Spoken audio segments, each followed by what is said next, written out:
Hey guys! Welcome to Broadway Before Bedtime. I'm Yair. And I'm Remy.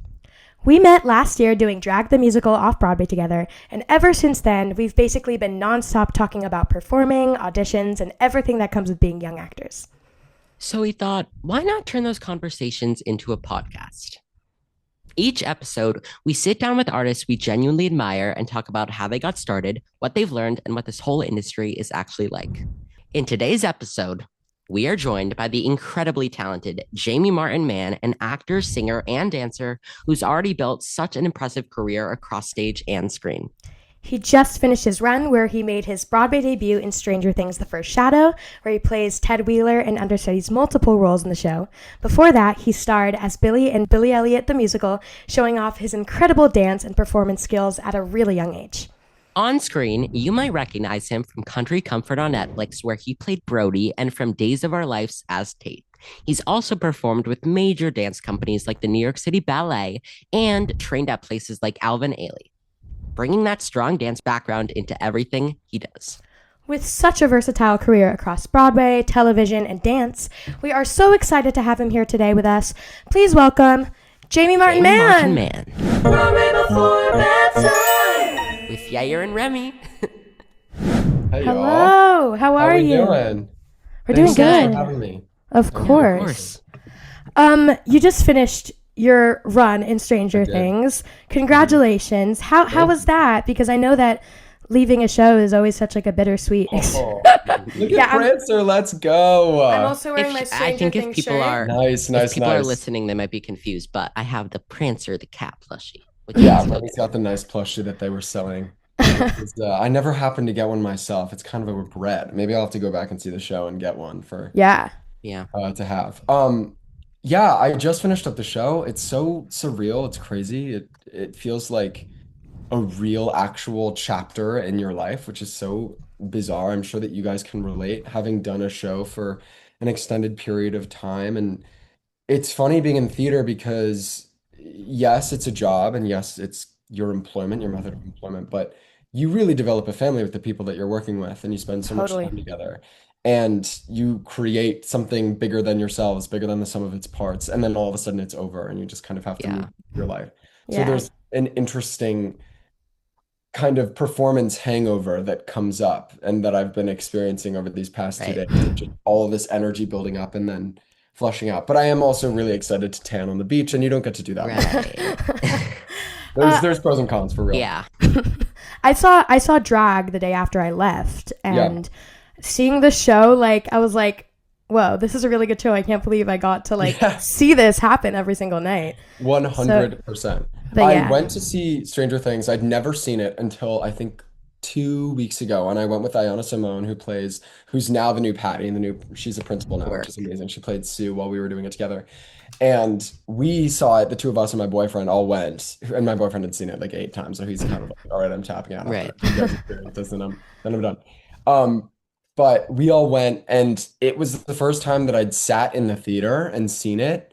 And it was amazing. Like, Stranger Things is really good, you guys. I feel like I knew it was good because people had always given us really high praise and said they'd enjoyed it, which was always really great to hear. But you never really know what you're going to think of it yourself until you sit in the audience. And it was a ride. I had a great time. And then I went again last night with my buddy Logan, who played Lonnie, and we went to go see year 2, which was so surreal and amazing. And I was so proud of everyone. It's obviously bizarre seeing an entirely new group of people up on stage, but they all of the new year 2 people and all of the year 1 people stepping up into principal roles brought just such a newfound energy to the show. And it was really special to be able to sit in the audience and kind of say goodbye that way. It was very gratifying. I was glad that I got the chance to be there. That's amazing. I saw the show twice, and it was amazing. I saw you as Ted once, and then I saw you as Hopper. Oh, sick. Okay, great. Really good. I saw it once. To be honest, I was so scared. I went with two of my friends at the time, and I was literally like on the edge of my seat. I was holding their hands the whole entire time, but it was so good. I loved it so much. I mean, it's crazy too because when you're in it every night, when the jump scares are happening. But even Yeah. Oh then, my God. there was still a level of, oh my God, this is intense. And yesterday, the first time I saw it, I think like 12 rows back, which was great because you kind of get Right. the whole vibe. And then yesterday we went and I saw it. We were also, I'm going to turn off my dishwasher. Give me a second. Okay, thank you. Um, uh, I saw it in the fourth row, and it was literally there's, you're like covered in smoke. It's so loud. The gunshots, the jump scares, all the work. And even I know kind of when to subtly be like, okay, this is happening. Right. And Yeah. um, but yeah, no, I mean, they did such a good job at creating an environment of horror in a theater. It is kind of, it's not necessarily like unprecedented, but it's unprecedented that it goes well. I feel like Yeah. there have been a lot of musicals that have tried to do the horror thing and a lot of plays that have tried to do the horror thing. And it's really difficult to pull off. It's not a super high success rate venture for new theater makers. Like it really is new within its field, the way that they And went about it. um, I saw Lost Boys last night, How and was it? Oh my God. so good. It was I'm dying to really, go. I really really, really want phenomenal. to go. Um, it very much gave a similar vibe to like Great. Stranger Things Mhm. in the way that like I really think that your show did something, and like it's okay to go to a Broadway show and be a little bit like spooked out. Yeah. It was really good, but Okay. it was similar. Yeah. Yeah. I'm Oh, gonna be in New York for like all of June. I'm so excited to see all these shows, yeah. and maybe I'll see the year two cast. I don't know. And they all just And opened they at the were same time. amazing. I highly Yeah, recommend. yeah.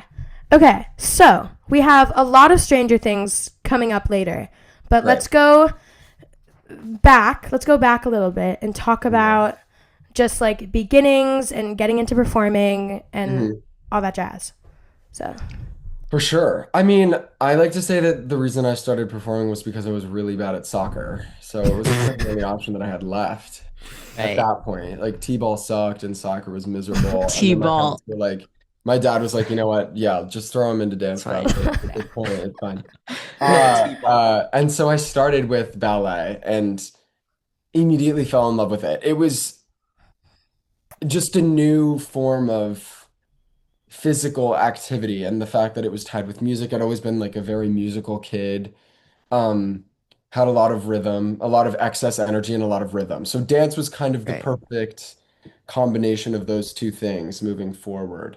So I started with ballet and then signed with a manager when I was around 8 years old, and that's kind of when I started acting and singing, really. yeah, I was not a singer at all, and really had to work a long time before I started to feel like I found my voice, so to speak.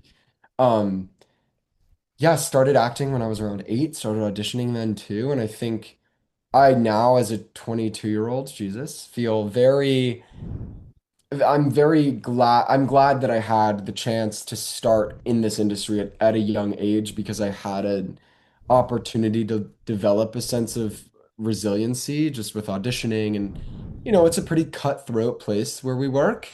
And having all that experience at a very young age, I think gave me a clear perspective on what the industry would become. So like starting young and then going through college and now being where I'm at, I'm glad that I started at a young age and had the chance to go through all that rejection then so that I had a clearer idea of Right. what it totally. takes, the kind of unbridled optimism that you have to have in yourself and the people around you. Right.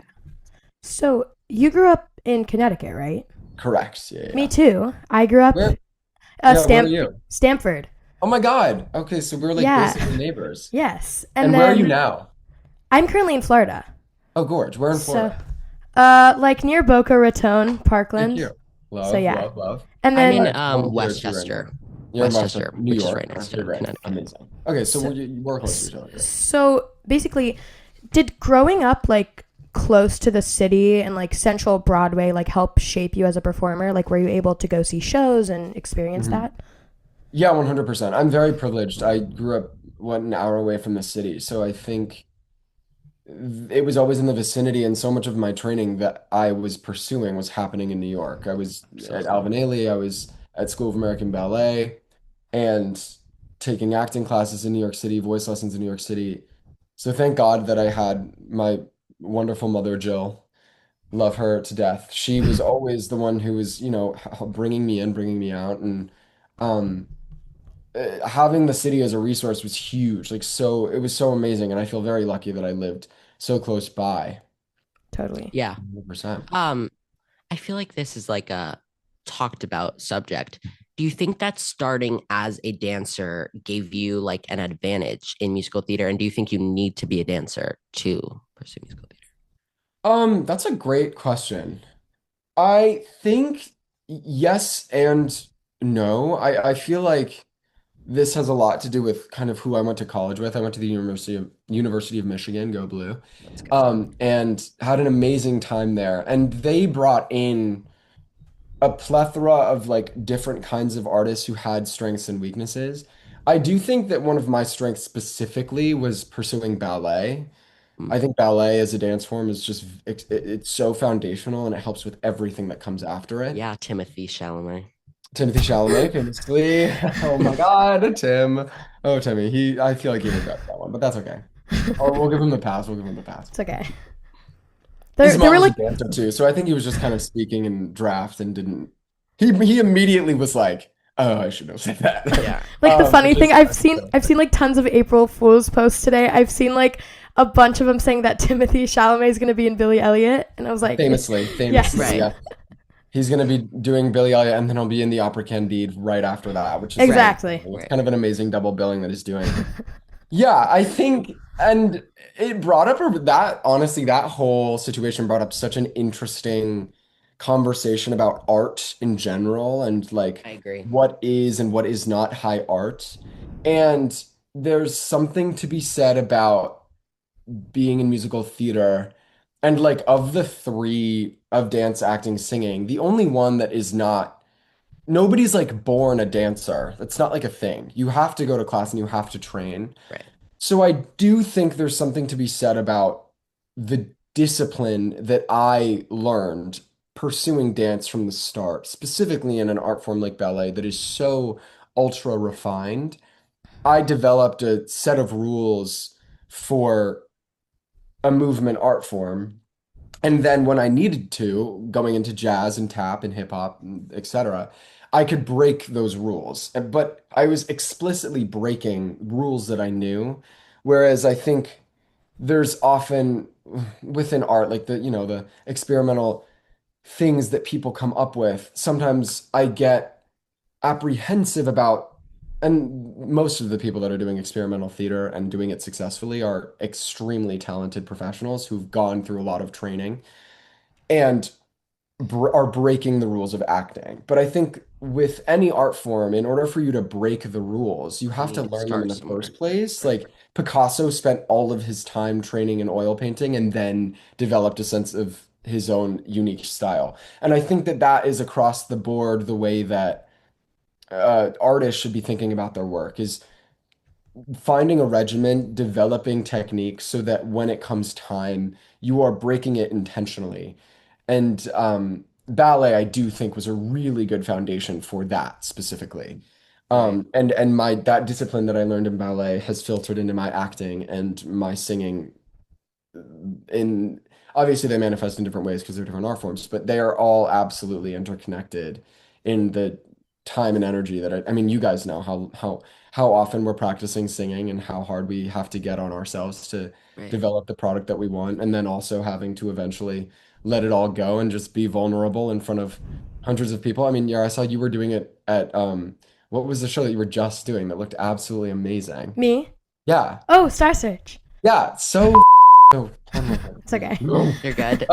so so cool. It was so freaking cool. That's so amazing and so vulnerable. I think that the thing that people don't realize is what we do is scary. It's so scary. Yeah. And it's still scary now. So I think anyway, that's my very long-winded answer about, I think at the end of the day, discipline is super important and it's not solely natural talent what we ride on. It takes a lot of training as well. Yeah. So, was there ever like a moment where all the training started to feel a little bit overwhelming for you? Oh my God, yeah. Yeah, 100%. I think burnout is kind of an Mm. inevitability with young performers because we don't have the wherewithal to realize when we are reaching a point of burnout. There's also a lot asked from young people. I mean, like, 100%. this is kind of, well, some people would be like, I was at the theater for 5 hours today. I'm so tired. And I'd be like, well, I was there for 10 because I had Yeah. tutoring. So, Yeah, I literally. mean, Like, yeah, It's insane what theater people and just professionals in entertainment ask of kids all like it's crazy. previews It's are the crazy. craziest, were the craziest thing in the whole entire world for us. We had Uh-huh. Remy, he had to drive every single day for like an Hmm. hour and a half from Hmm. Westchester to New York, and Hmm. sometimes he had to be there at maybe like 8:30 in the morning. We would have tutoring for 4 hours, and then we would have rehearsal, and and I then went to in-person school once. Shows yeah, Yeah, you. that's crazy. and That's then we had crazy. shows in the evening, and like it's so hard, but like it's so fun obviously, but there's so much. Yeah, I But I think was burnt out by the end of it, Yeah. I'm from what you were sure. Like saying. I'm sure. And I think with kids, it's really hard too because as a young performer, you are in kind of a constant quest for like validation. You need the validation coming from outside, which Oh, then makes it totally. very, very difficult to advocate for yourself when you need like bare minimum things. And I Yes. think kids in general should not be having to advocate for themselves. That's why it's so important that, I people don't talk about the unsung heroes of Broadway and theater in general, or like the child wranglers that are sticking up Right. for the children that they're representing and the parents that like spend every day just as much time as we do with us, making sure that we're all right. And Totally. Right. obviously they're dealing with the mental quarrel of figuring out when it's time for them to step in. And I think that is the biggest thing with kids is to surround them with a team of people that are gonna make the best decision for them that they don't have the wherewithal to make themselves. Like it's insane to expect a child to, one, do what they're doing. Like that's insane in general. Just the talent of children on Broadway and in theater. In New York and just regionally everywhere, it's so impressive, so impressive. But to expect them to be doing that and simultaneously Knowing their advocate for limits. when they need Yeah. rest is just it's like egregious to think that that's going to happen. So it's important, I think, for directors and just creatives in general, producers to have those mechanisms in place so that kids are getting the rest that they need. Um, because, I dealt with it doing Billy Elliot. I like that was such a momentous part. There was so much in that role. And I do think the one thing that's nice about being young and pursuing theater is that it's a little more difficult to acknowledge the stakes of what you're doing. Like, I think that one of the things that I learned was a sense of, anxiety about, doing a good job. Whereas a kid, I was kind of like, all right, let's go. It's going to be fine. There was just Yeah. like this insane self-trust that I had that I'm now redeveloping, which is Right. beautiful. And like I do like to a certain degree miss that sense of just unbridled, I can do this. It's not a problem. Hmm. Um, but again, like yeah, burnout happens when when you're expecting when everyone around you is expecting you to a certain degree to work to a certain degree you're expecting a higher degree for yourself already. So like you are going to work yourself to the bone and not realize, and then all of a sudden you are not performing at the standard that you want to be performing. And as a child, you don't have the logical perspective to say, "Oh, I actually need to take a step back and rest." And being on They Broadway, doing a run for a year, this is the first time that I've ever called out of a show. And I waited until, 100 performances in. If I had been sick, if I had been ill, I would have called out earlier. But Right. calling out of that show and taking the time that I needed was absolutely really difficult to do. And I think that all of those lessons that I'd learned as a younger artist were still instilled in me that sense of, the show must go on, work hard till work till you drop. That Yeah. kind of energy, which I wonder about whether or not it made me a hardworking artist. Like, I wonder if you have to overshoot determination in order to develop. discipline, but there definitely could have been a little bit more of a happy medium there.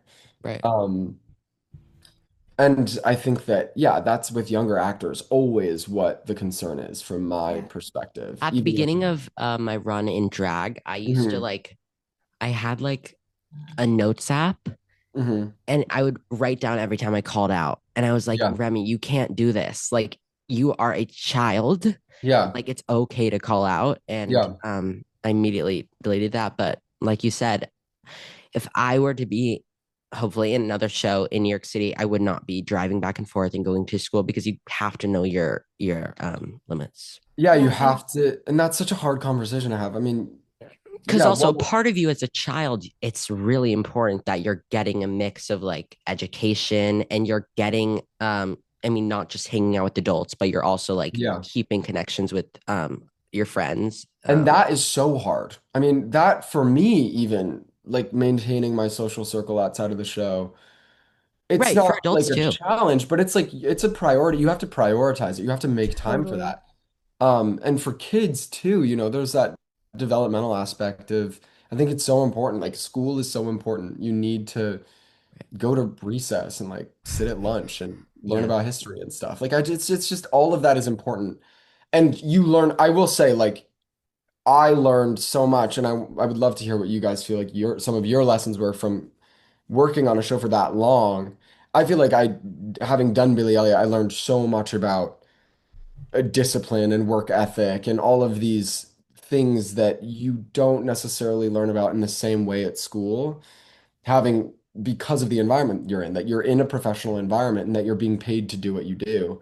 And once art becomes a job, that changes things. It's not a recreational activity anymore. It's not an extracurricular. Like while I Right. was doing Billy Elliot, that was my focus. School honestly took the back burner in a Right. lot of ways, which was really bizarre priority wise because, I liked getting good grades and I liked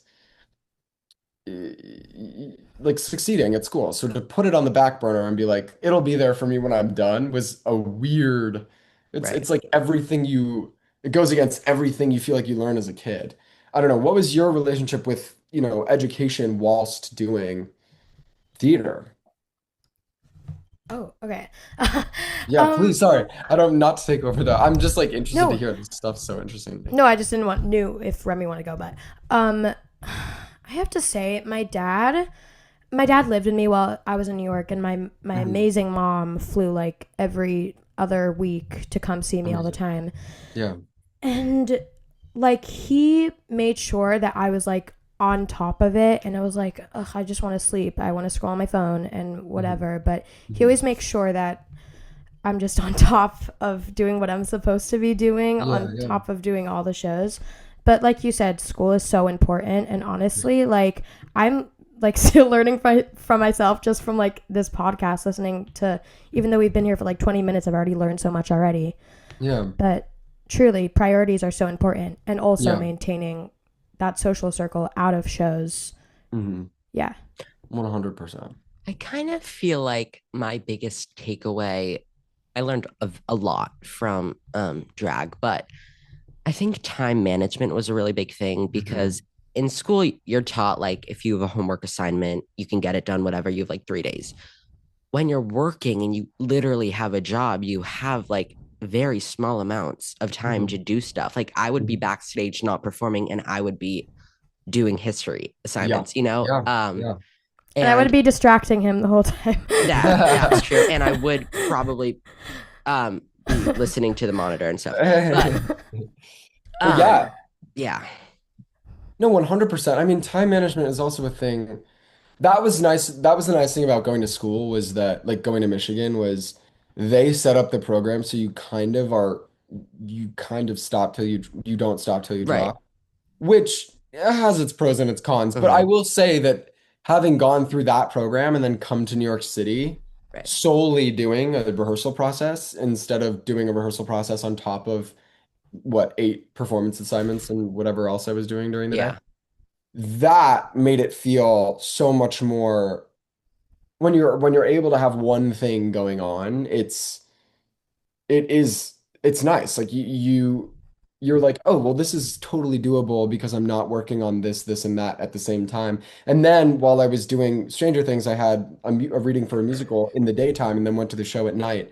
And that schedule was obviously insane. But I think that all my time at Michigan, having done, gone to class from 9 till 5 and then had rehearsal from 6 till 10 was a very, it mirrored the schedule that I was doing during those 2 weeks while I was doing double duty with the show and the reading. And so I felt prepared time management wise to do that. Mind you, if I'd been doing that for months on end, I probably would have gone actually insane.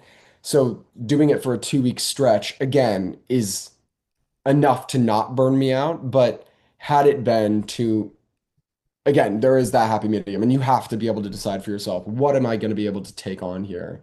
How much, how much can I chew on before I, have to stop and relax and like settle and take a step back? And that, I think there is like a subtle ego death in that to say to yourself, no, actually, you are not capable of handling this much right now. You are not a superhero and you have to take a step back. Your brain and body wants to go like, no, I can do it, I can do it, I can do it.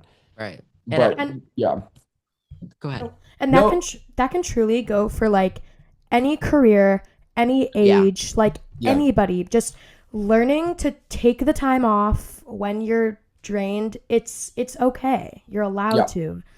And yeah, I just feel And like that can go for I anybody. also, I mean, I don't want to make this like a stunt cast talk, but I Hmm. think there's like this, obviously a lot more bigger names are coming into theater and stuff. And Hmm. I Hmm. honestly think a lot of them, I mean, depending where they come from, they don't know, they didn't go to Michigan and work and have a rehearsal process. And it's a lot. Like it's really hard. And Yeah. I think that a lot of people are learning that when they're Theater not is like, professionals. theater is such a beast. I mean, there's like interview with Emma Stone who did Cabaret on Broadway, and she was talking about how it was like the hardest thing she'd ever done.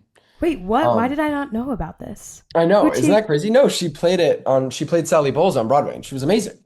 But she What? was talking about how, it takes so much discipline. You need to, it is a full-time job. And I know it's only 3 hours of the day, but it is a full-time job. You wake up in the morning, you But go, your whole day is oh around shit, that. what can Yeah, I do today? Like, how much can I right. sing? What am I gonna have to do regimen wise? Got to work out, make sure my body's warm, got to show up to the show, gonna do a full body workout for 3 hours and then go home and go to sleep and do it all over again. Like, you're not sitting at a desk and doing work. And mind you, Yeah. there are the difficulties and the facets of that kind of lifestyle that are just as difficult as the ones in theater. Like, theater is amazing because it's really fun, it's stimulating, and it's exciting to be a part of. But it is a full-time job. I mean, Ben Platt on Dear Evan Hansen was a monk. Like, he couldn't speak unless he was singing. Like, that's what that role required of him. I don't know Um, if you've seen like Mary Kate Morrissey's mhm. TikToks. Oh my god, I I love Her, love them. I her. I mean, love her. Elphaba is such a beast, but like Yeah. especially her, you listen to a bootleg from the first night and the last night, they sound the same. And Hmm. then you look at like her day in the life, every moment is Crazy. dedicated to that. Yeah. She I I wakes up I and it's like, love her videos so much. They are hmm so realistic about hmm what it's yes. actually like. hmm I love They them. are so informative. If anybody's watching and wants to feel better about being a performing artist, watch Mary Kay Morrissey. Like, I remember being at school and seeing one of her days in the life where she was like figuring out vocal fatigue and like starting in the morning with no voice and getting to a place where she could do Elphaba at night. And it Yes. was one of the most informative things I'd ever seen. And it's a nice view of, we're human. Like, performers are human. And there's such a veil that happens when you step onto a Broadway stage. Like, the people sitting on the other side, y- there is something about the status of standing on a stage and what the perception is of the people up there and how there is so much baggage to being a performer just in terms of we look like superhumans when we're up there. People don't Right. think about what it takes to be able to do it because we do it and we make it look easy while we do it. I think So, that the when I was younger, before I had like really started doing it professionally, mhm, thinking back, like I would get to the theater at like the show's at 7, get to the theater at like 6:25, let's say, Yeah. and you would see people walking in to their Yeah. job, and like they don't. I mean, a lot of people don't get to the theater hours early. They get there when you do, and they just lock in, and they're superheroes. Yeah. It's like it's crazy. I mean, the warming up that happens, the time, the dedication, the stuff that you don't see in order to uphold that kind of mirage, that illusion, which I think is important. Like people come to the theater to escape. Uh, but when you're on working on the other side of it, you have to be realistic about like what you can and cannot do. I mean, my classmate Alucci just made her Broadway debut as Elphaba, which is Sounds Oh, crazy, we incredible at saw. crazy. 22.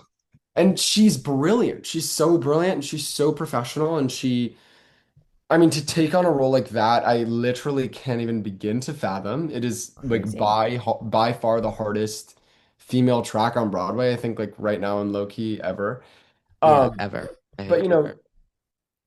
and she's an incredibly dedicated hard worker, and like that's kind of what it takes. It's like it's interesting having gone to school with her and seen her in an educational setting, and then to be like, and now I'm gonna go take everything that I've learned and you only get there by working your took us off for lack of a Right. better word. It's not there's no part of it that comes easy. And obviously she's an immense talent and has like always had a beautiful singing voice, but you don't get to just like play Alphaba with a beautiful singing voice. That is like a weightlifting track vocally. Yeah. It's so hard and it takes so much repetition. And I do think that's the thing that people don't realize is to do the same thing every night, 8 nights a week And is so Crazy. hard. I kind of feel like there's like this like feeling that like the people who play Elphaba and like these big roles, they're like big names, and it always feels like these few people are like recycling them. But then when you see like someone like that, Hmm. that was literally a child once. You don't see someone in school and be like that person's going to play Elphaba, and then they Yeah.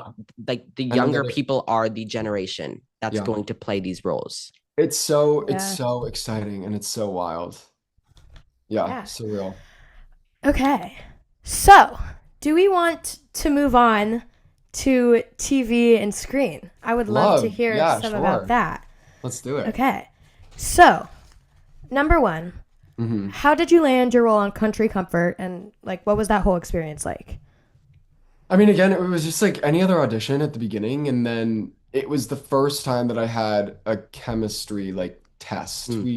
They flew me out to Los Angeles, and I had a chemistry read for I think a day, and I met Karen Lucas, who was the showrunner on that, the lead writer, and I mean, Karen's amazing. She was so sweet and so supportive, and I was obviously a nervous wreck, but I think the environment of that audition was so hospitable that we all felt very comfortable to be ourselves and explore and have fun. It was a very like go into the room, play around, leave, go back into the room, play around with new people, leave. And that made it a very fluid, fun process. And I think that's with any audition, it like the walking up into the building and going up the elevator and sitting in the waiting room is the part that's the worst. And then once you get in the room and have the chance to play Yeah. around, then it becomes something larger than yourself and fun. Like Yeah. it was so much fun.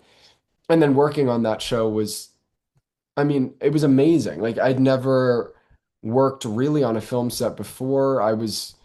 It was 4 cameras on a soundstage and we had live performances on Friday nights. Like it was filmed in a very traditional sitcom style, Hmm. which was so informative and amazing to be a part of. Like Yeah. that was some of the best acting training again that I could have ever had. Just doing it firsthand, kind of being thrown into the deep end and figuring out how to swim is like in a lot of ways super effective. Um, And yeah, like I mean, it was performing for a amazing. live audience is like similar to theater. Yeah. So similar to theater. That was the other thing that was really cool. It felt very akin to my experience that I had had performing Right. in front of audiences. Yeah. And Hmm. Catherine McPhee, who played the lead in that show, had done Jenna and Waitress and she was very, she's obviously such a pro and she'd had so much live theater experience that I'm she I think you carried the just throne mentioned best like ever. both of our niches Sorry, in one I'm like sentence. a Yeah. huge Smash fan. And I'm a dead waitress. God. Okay, so oh my god. So basically, he kept on trying to recommend Smash to me for like maybe like months, and I was like, no, I can't watch this. Like, I don't know if I'll like it.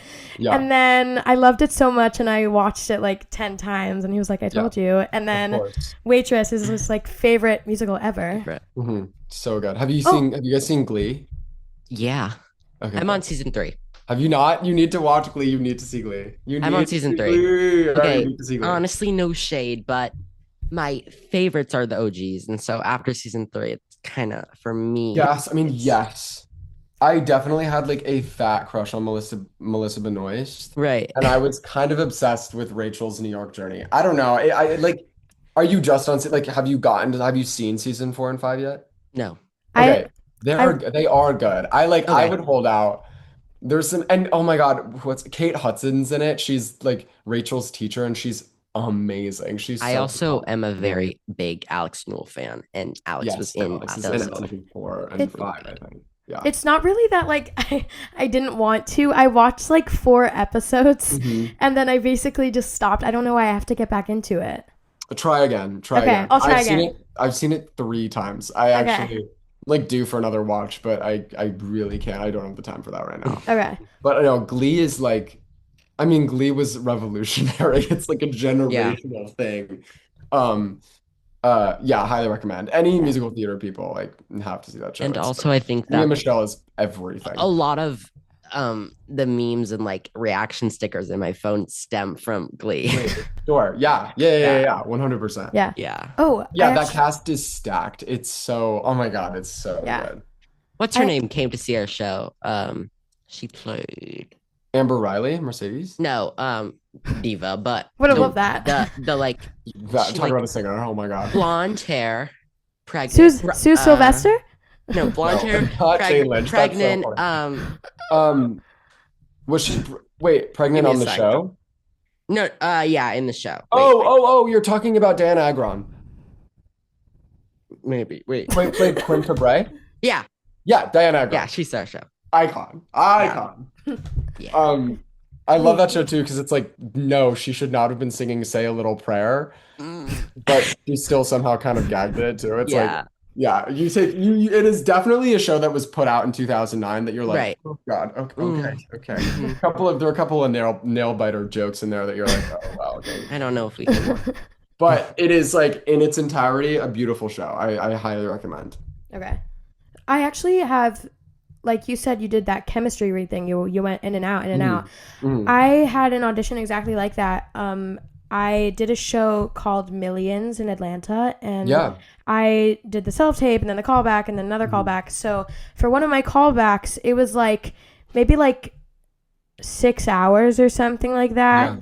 I got there at like 12:30 or 1, and then I did my original audition, and they were like, okay, go to Starbucks, take a 30-minute break, and then come back. I was there for like 5 hours. I read with like maybe like 3 or 4 different people, in and out, in and out, in and out.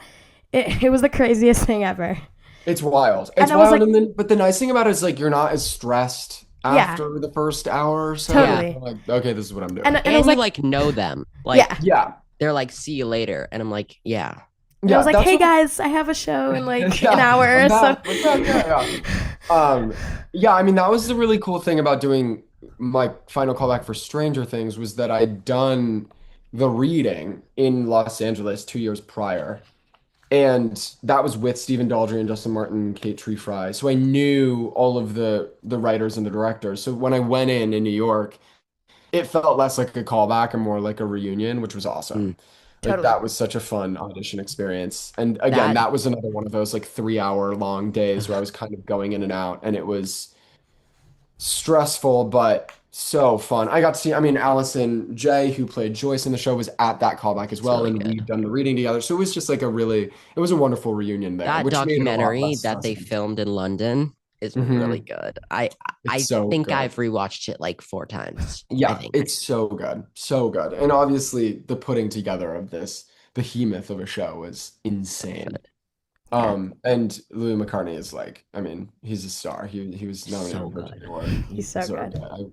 Cole's goal was fantastic. I'll give it to Cole's goal. Yeah. But I love Louis, and he is just he's going to be brilliant. He'll be nominated for many, many more Tonys. I have no doubt. Absolutely. Yes. Acting Please. acting on camera is so different than theater. Yeah. What did working on a Netflix show like that teach you about acting on camera?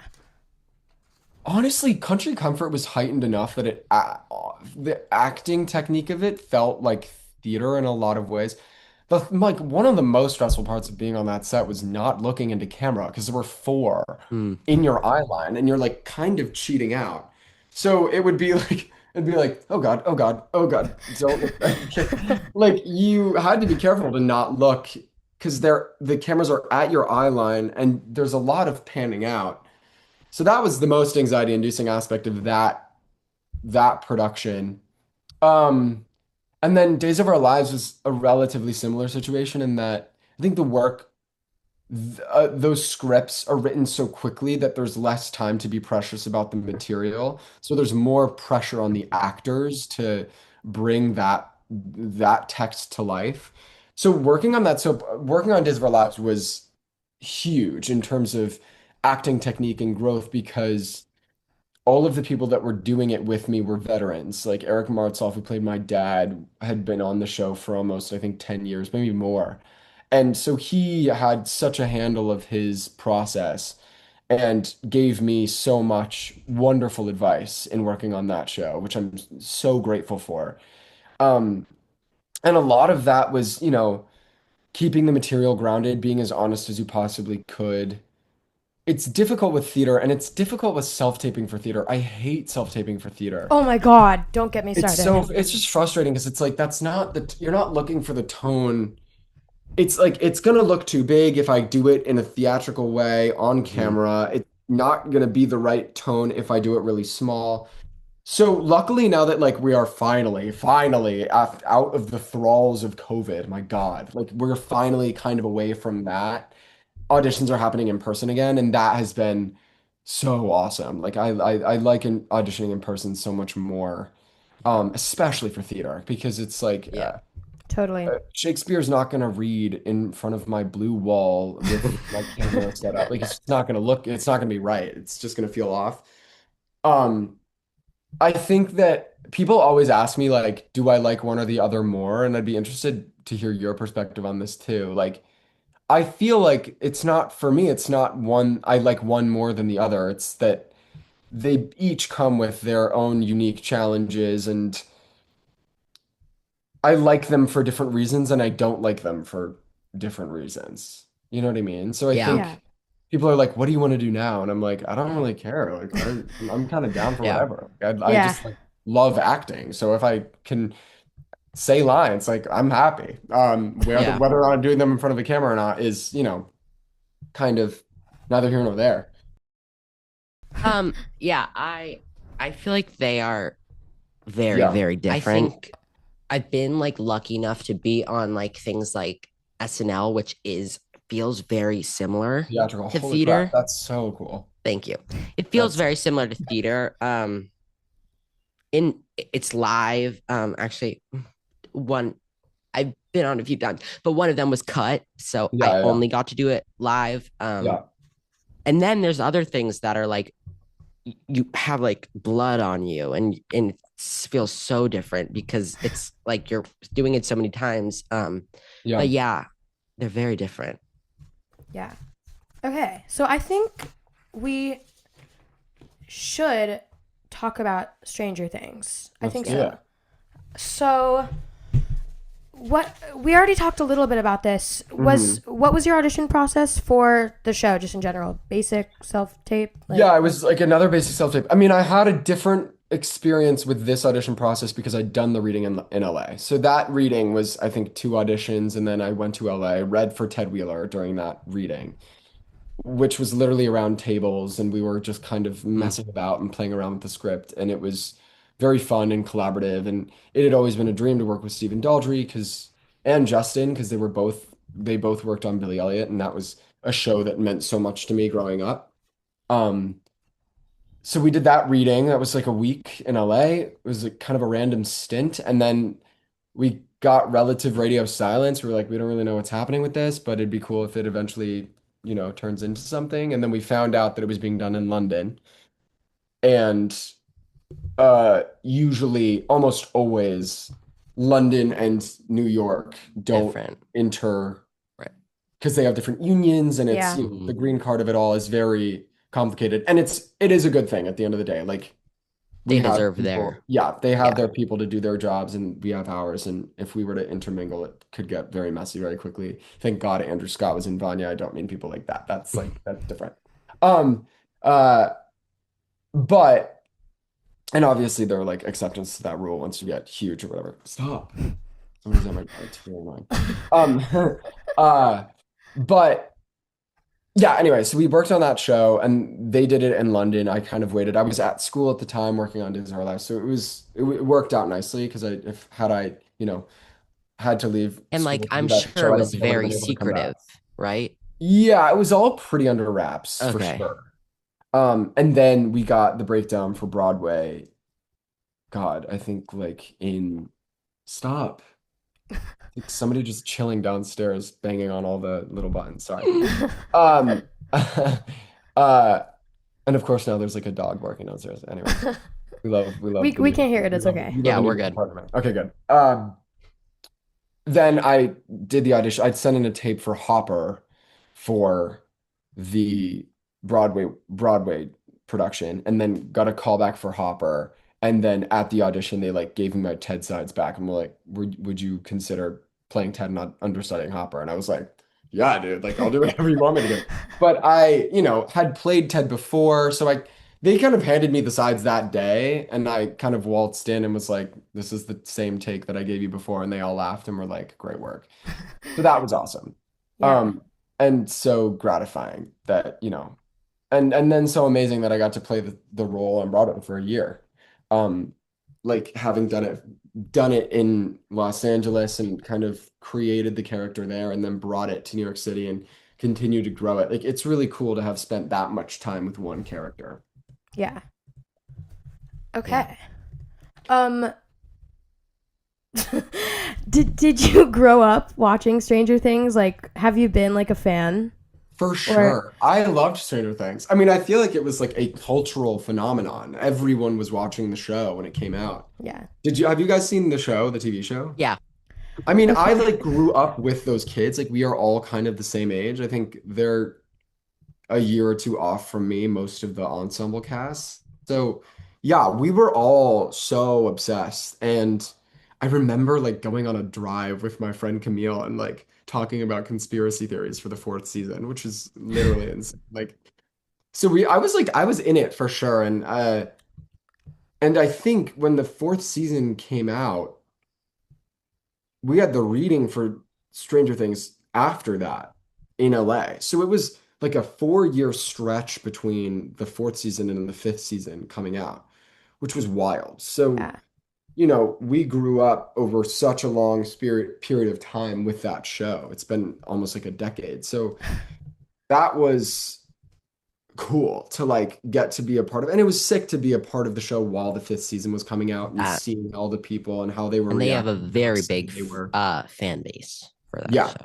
Yeah, it was so cool. I mean, such a cool universe to be a part of in the small way that I was. And I'm glad that I wasn't, in the thick of all of that chaos. We kind of got to view it from afar, which was nice. Yeah.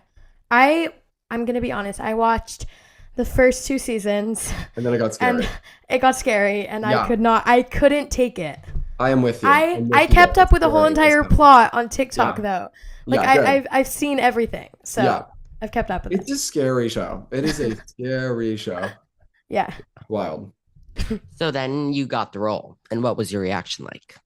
Oh my God. I was in London studying abroad. I was doing Lambda, their Shakespeare program, for 2 months, which was amazing. Highly recommend. But I got the call on my birthday, on my 21st birthday.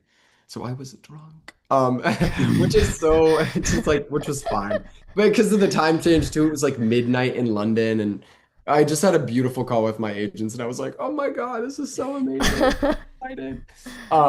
I was coherent. It was just very funny. It was like kind of amazing and awful timing. Yeah. Um, but my mom and sister also happened to be there at the time, so we all got to celebrate. And then, it was wild because I found out in June and then rehearsals weren't starting until January. So there was a really long stretch of time where I was, kind of waiting in an antsy sort of way.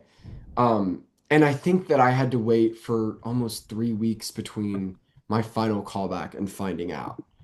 It was a long wait, which Yeah. was crazy. Like that sucked. Waiting for 3 weeks to figure out, and that's kind of the life of the actor, but that was hard. That Um, that was like my audition process for Star Search. It was literally like 6 months, mhm. and it was the hardest thing that I've ever had to deal with. Yeah. I was like, guys, if it's not happening, then it's not Just tell happening. me it's not Just tell happening. me already. But don't like drag me along in a way that's not fair. I need to know. Yeah. No, I totally. Uh, but obviously when I found out it was, a weight lifted and so exciting. I mean, so exciting. Um, Did you do a lot of like preparation to play Ted, or were you not trying to um do what's been done with Ted before? yeah, I mean, I think that part of me wanted to wait and see like what Mm-hmm. the directors wanted to do. I didn't necessarily know what I was getting into, so it wasn't really a situation where I could prepare a ton Right. because it was like I didn't know what the show was going to become. I didn't know how the rehearsals were going to go. So I like learned my lines and I learned all of Hopper's lines too. I think I came in off book for both parts because I Period. don't like being on book in rehearsals. It's just not I can't I feel like I can't act if I'm tied to a script. That's just kind of the way I've Period. always been. So I'm always trying to get as off book as possible as early on as I can. Um but that was kind of it. Like I had a strong idea of who my character was when I walked in the room. I wasn't expecting them to tell me who Ted was by any means. And that is how the whole ensemble was. I think first day of rehearsal we did picture day, which is the scene at the beginning of the show where everyone Mm-hmm. is, Henry's being introduced to all of the Right. ensemble. And everyone was off book. We were all just like thrown into it, go. And I think everyone had a very clear idea of who their character was when we started that out, and Work. then just went from there. And obviously, Stephen and Justin have very clear ideas and are very, very, very capable directors. So if there was anything that needed to be changed, they were there to do that. But for the most part, we were left to our own devices, and they had a lot of trust in our portrayal of each character, which Mm-hmm. I feel very blessed about. Yeah. We were left in very good hands. Yeah, both the show and both the TV show and the Broadway show has like such like a huge fan base. Did you Yeah. feel like any pressure about that, just stepping into that? No, I didn't feel, well, I think I felt the anxiety of like performing for Yeah. sure. And making my Broadway debut Right. was scary. And also amazing and gratifying and all of the other things. But I think that for myself, had a pressure to be good. Like I wanted to be good. I want to Yeah. be good. Uh, so I think that I don't necessarily know that the fans were always really supportive Yeah. and excited to be there. And I think the really wonderful thing about being a part of this show specifically was that so many of them were new to theater. So they were kind of coming in excited to be like have a new experience on Broadway, and that was really nice for Mm-hmm. us. There was Yeah. not a ton of preconceived notions about what the show was, and also, a lot of the qualms that they kind of had to do with the book, which Kate Treefry is amazing, and she's an amazing writer, and she knew what she wanted to do with the story, and people came to the show and they didn't agree with it, and it was kind of like, okay, you know what I mean? So Yeah. a lot of time it wasn't like I didn't like their performance, like it was Yeah. more Yeah. so just about the Right. story in general. And I really loved our book, and I thought we had a strong story to tell, and a lot of people loved it. And of course, people weren't going to like it. I Yeah. mean, people have opinions, and they're entitled to those opinions. And when you're dealing with a show that has such a zeitgeist surrounding it, and have people that are so invested in the plot and the characters, of course, some of them are going to get let down. But for the most part, people really loved it, and I think that Yeah. it totally, fulfilled the needs that they wanted, the needs that needed to be met. Because there are like fans going like tens and tens and tens and tens of Of times. times. Yeah. Like, And that was really cool too, to like have relationships with some of the fans was amazing. Mm. yeah, And see people that we recognized at the stage door who was so excited about our show. Like that was so special. totally. Right. Yeah. Yeah. Okay. So I think we talked a lot about this. So I think let's just talk about the future. Yeah. So like what you said if somebody asks you what do you want to take next, you said whatever. But like what's your big dream? Like what's the thing that you really want to accomplish whenever in life? There's a lot of classics, like plays that are considered classics that I would really love to do. I'd love to do a Shakespeare. I'd love to do a Chekhov. You know, the shows that require a lot of the performer. Those are all definitely things that I'm interested in eventually doing and hopefully doing before I Mm-hmm. pass away. Those are like my actor. Like I would like to like, I don't know, like play Hamlet, maybe. Right. I don't know. Even saying that is like, oh my God, to play Hamlet would be crazy. But like that is the thing that I'm interested in doing for sure. Um, I think about it now, like sitting here being like, what is my dream? And it's really just to keep performing. Like I love being on set and I love collaborating with other actors and I like creating. So it's hard for me to say like I want to be a series regular on a Netflix show. Like I don't really Right. care. Like Yeah. I care about the work and I love to do the work and I want to do something that's fulfilling and a story that I care about. You know, And that's like kind of the prior to dream. like the readings and stuff, you probably didn't have an idea you were going to be in the Stranger Things adaptation like that. No, not at Right. all. I mean, if you were to tell 10-year-old Jamie you're gonna make your Broadway debut in Stranger Things, The First Shadow, I'd be Yeah. like, what is that? Okay, okay. A musical But about a music Demogorgons? is it a musical? And they'd be like, no. And I'd be like, I what? remember at the Uh, beginning of like the rehearsal process, that was like a very big marketing point. It was like, is it a musical? It's not a musical. it's I not a was like, musical. it's And not a we also put musical. out that video, and then everyone was like, wait, is it a musical? And we No, were but like, like genuinely, is it a musical? we were really confusing in how that was put out, which actually made me chuckle. But yeah, I mean, God, I would never have expected that it would have been that, and I would not have it any other way. Like, Mm, it was the perfect show to make a debut in. It was all people making their debuts, a young cast. Everyone was so excited to be there. Like, that is my family. Like, and they will continue to be my family. Um, so yeah, with things in future, it's like I just have a trust in whatever is meant to happen will happen, and it always has worked out that absolutely. way. There is Yeah. no work and there's nothing in my like career, my young career. I'm 22. Like, what do I even know? But there's nothing looking back that I'm like, God, I wish I'd done this, or I wish I'd done this, or I wish I hadn't done this. No, every single opportunity came with its own abilities to advance and its own challenges. And I think that the one thing for me that I will always be in pursuit of is like never stopping training. Like I think that Mm, as performers, we are blessed enough to be a part of an industry where the training is never done. And I think that there was a sort of existential dread that I had about that prospect when I was at school, being like, oh my God, I will never stop learning. And now I'm sitting here being like, that's so amazing. How how fantastic it is that like I will die and not be a master of acting and a master of performing.